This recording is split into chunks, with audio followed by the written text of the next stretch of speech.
कैसे हो प्यारे बच्चों। ईवीएस विषय की इस कक्षा में आपका स्वागत है।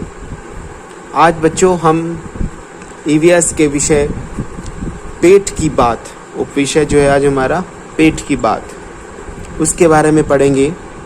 जैसे कि बच्चों आप पाठ के अंदर जानते हैं, अध्यापिका जो है वो बच्चों को पेट के विषय में बता रही है कि भरपेट खाना खाओ। जब हम भोजन को निगलते हैं तो वो भोजन पेट में जाता है।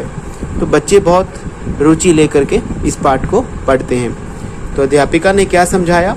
अध्यापिका ने समझाया कि भोजन मुंह से भोजन नली के द्वारा पेट यानी कि आमाशय तक पहुंचता है।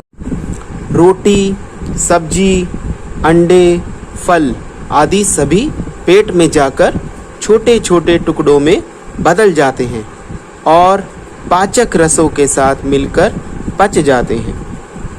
पचा हुआ भोजन आमाशय से आंत में आ जाता है। तो बच्चों इस सब को हम एक चित्र के द्वारा समझते हैं। ये चित्र आपको दिखाई दे रहा है। इस चित्र के अंदर ये मुंह है। मुंह के साथ यहाँ पर आप देख रहे हैं ये भोजन नली है। भोजन नली से भोजन आमाशय के अंदर आता है। आमाशय से ये भोजन छोटी आंत के अंदर जाता है। ये अंदर जो आपको दिखाई दे रही है ये छोटी आंत है।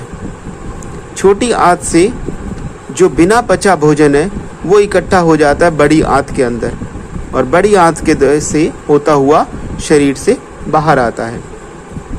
तो इस तरीके से हमारे शरीर में भोजन अंदर जाता है और बिना पचा भोजन शरीर से बाहर आ जाता है। इसमें पता करो में प्रश्न नंबर 1 है, मुंह और पेट के अलावा पाचक रस और कहाँ होते हैं? पाचक रस बच्चों मुंह में सबसे ज़्यादा मुंह में होता है, जिसको हम लार कहते हैं, सलाइवा इंग्लिश में कहते हैं। ठीक है। इसके अलावा पेट के अंदर बहुत सारे पाचक रस होते हैं जो हमारे भोजन को पचाने का काम करते हैं। ठीक है। उसके बाद इसमें पूछा है, दूध पीने के कुछ समय बाद जब बच्चा दूध निकाल देता है तो वह दही के समान क्यों दिखता है? क्योंकि हमारे शरीर के अंदर अम्ल पाया जाता है। वो अम्ल उस दूध को फाड़ देता है। इसीलिए जब बच्चा दूध बाहर निकालता है मुंह से तो वो हमें दही की तरह दिखाई देता है। ठीक है बच्चों। उसके बाद आगे जो हमारा टॉपिक है वो है ड्रिप द्वारा ग्लूकोज, यानी कि ड्रिप लगा करके ग्लूकोज को चढ़ाना। तो इस विषय के ऊपर पिंकी ने अध्यापिका से कहा, एक बार जब मेरी छोटी बहन को उल्टी व दस्त लग गए थे तो मेरे पापा उसे अस्पताल ले गए। डॉक्टर ने उसकी जांच की और बोले, इसके शरीर में तो पानी की कमी हो गई है, इसे ड्रिप द्वारा ग्लूकोज चढ़ाना पड़ेगा। उसने पूछा, मैडम ये ग्लूकोज क्यों चढ़ाते हैं, जबकि मैंने तो कई बार ग्लूकोज पानी में घोल कर पिया है।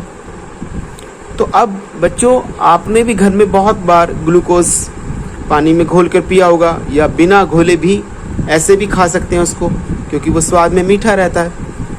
तो अब उसने अपनी अध्यापिका से प्रश्न किया, और जैसे कि आप किस चित्र में देख रहे हैं, यहाँ ग्लूकोज इसको ड्रिप कहते हैं बच्चों। ड्रिप के द्वारा डॉक्टर जो है ग्लूकोज को लगाते हैं।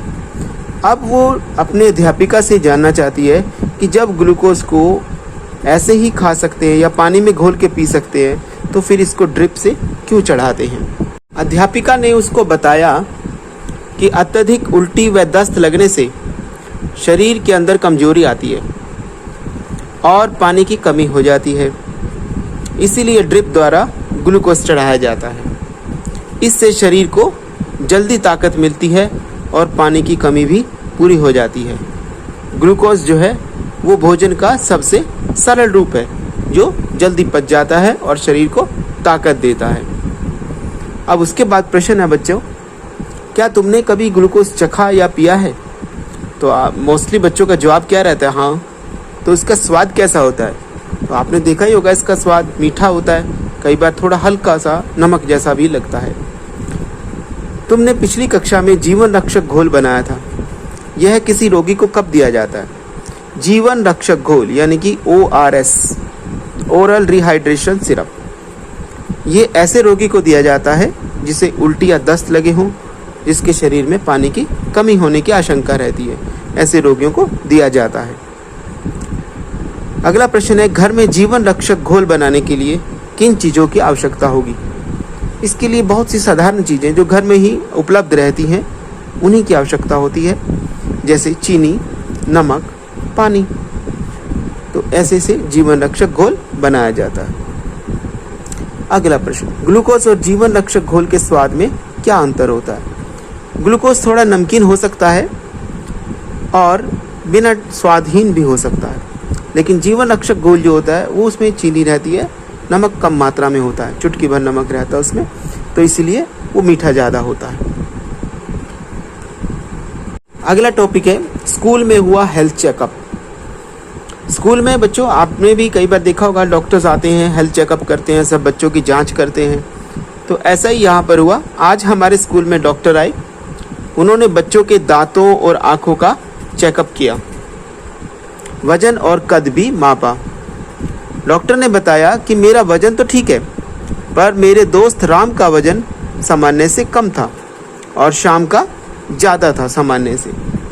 डॉक्टर अंकल ने उन दोनों को बुलाया और उनसे पूरी जानकारी ली और वे समझ गए कि दोनों का खराब स्वास्थ्य का कारण था उनकी भोजन संबंधी आदतें। तो जैसा बच्चों आप इस चित्र में देख रहे हैं, इस चित्र में आपको देख रहा है कि डॉक्टर्स जो हैं बच्चों के स्वास्थ्य की जांच कर रहे हैं। इसके अलावा इधर से यहाँ पर जो एक नर्स हैं वो बच्चों के बारे में नाम रिकॉर्ड कर रही हैं और दूसरी जो नर्स हैं वो बच्चों की वज़न को नाप रही हैं, वज़न की जांच कर रही हैं। ठीक है, तो ऐसा आपके स्कूल में भी होता है। इस प्रकार से हेल्थ चेकअप का कैंप लगता है।